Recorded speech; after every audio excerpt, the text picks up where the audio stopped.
Peter King, legendary football writer, had the following to say today. I'll preface this by saying none of this logic matters if Bill Belichick has already decided he wants to start a new era that doesn't include Tom Brady. Belichick might want to begin anew with a quarterback he feels is good and who costs significantly less. Someone like 32-year-old Andy Dalton. Patriots would probably have to pay a third or fourth round pick for Dalton, who has a year left on his contract, no future in Cincinnati.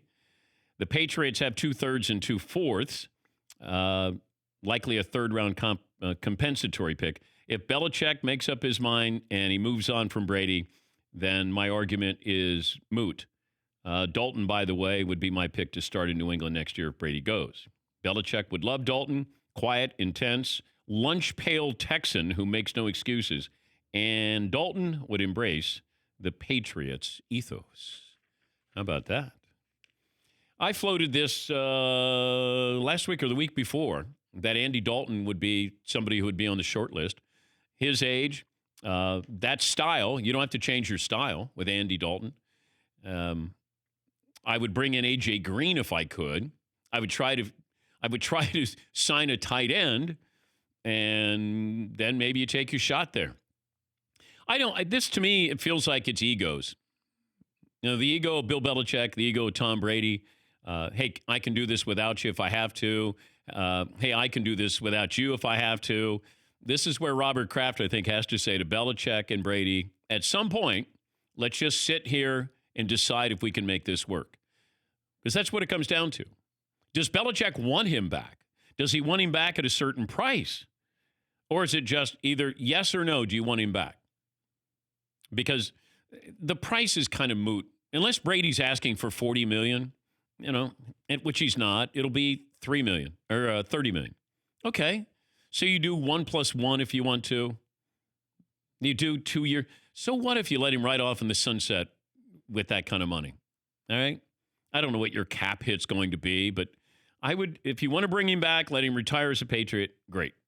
But if you don't, then at least you sit down and you hear both sides out. Because right now, you know, Brady doesn't tell you anything in the media. The Patriots don't tell you anything in the media. It's always somebody close to Tom. I don't know how many people close to Tom are talking, but it feels like there's either one person or there's a lot of people closer to Tom than I've been told. I think Brady's just saying, let me just see who wants me. You know, do the Chargers want me? Does that make the most sense there? Do the Raiders want me? What does that make sense? Or should I stay? Yeah, Paul. Do you think a guy like Brady thinks at all, or like Eli Manning does, that, hey, if there's no role for me or a different role, I'll just end it here. There's something to be said for playing for one team, leaving people wanting more, and not letting anyone see my downside. Because Brady's downside is still better than, 25 of the other quarterbacks, 23, 24 of the other quarterbacks in the league. Yeah, but if they're taking a top 5 pick at quarterback, like the Giants did, then that's different. Then Eli realizes, hey, your days are numbered. They took Jared Stidham. Right. But I guess what I'm saying is if you're Brady, like, you could leave now. You're considered the greatest of all time, and there's not really much of an argument about it. There's not much more icing to put on that cake. But he wants to play. So does Eli. Yeah, but Eli wasn't going to get employed. Yeah. Brady, the Chargers would roll out the red carpet. There's probably 5 to 7 teams who would go, we'll absolutely take you. I mean, the Raiders, John Gruden would love to have Tom Brady and gladly give up some of the money he's probably getting from Mark Davis. You give him $30 million a year and let him go to Vegas. That would make, if they're going into a new stadium, new city, the same thing as the Chargers. They're already, in Los Angeles, but they're going into that new stadium. And I think if I'm Vegas, if I'm John Gruden, whatever it takes to go get him, that's where you do what John Elway did with Peyton Manning. You fly to Tom Brady and you tell him, I want you playing for the Raiders. Because that's what John Elway did. That's how he got Peyton Manning. He went and flew to Peyton Manning and said, I want you to come to Denver. And maybe that's what it would take with Brady. I think Brady wants to be courted. I think he wants to be appreciated. And I don't think he's ever felt that appreciation from his head coach since he's been there. I still go back to that interview I did at the Super Bowl with him. And I said, do you think you and Bill will ever get together and reminisce and look back? And he goes, no.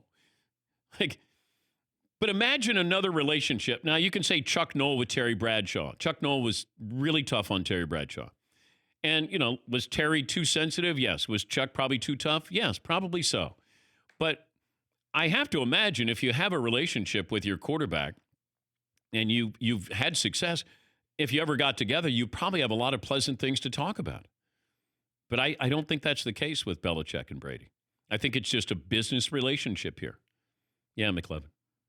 Can I comment as the president and founding member of the Andy Dalton fan club? I can't believe I'm saying this. I'm a little worried the Patriots don't have enough weapons for my guy next year. It's hard to go down from Cincinnati, but I just pulled up the Patriots depth chart. It's a little parched. It's a horror show. Yeah, a little parched there. For more Dan Patrick Show, tune into Audience Channel 239 on DirecTV. Stream for free on BR Live or download the Dan Patrick Show app.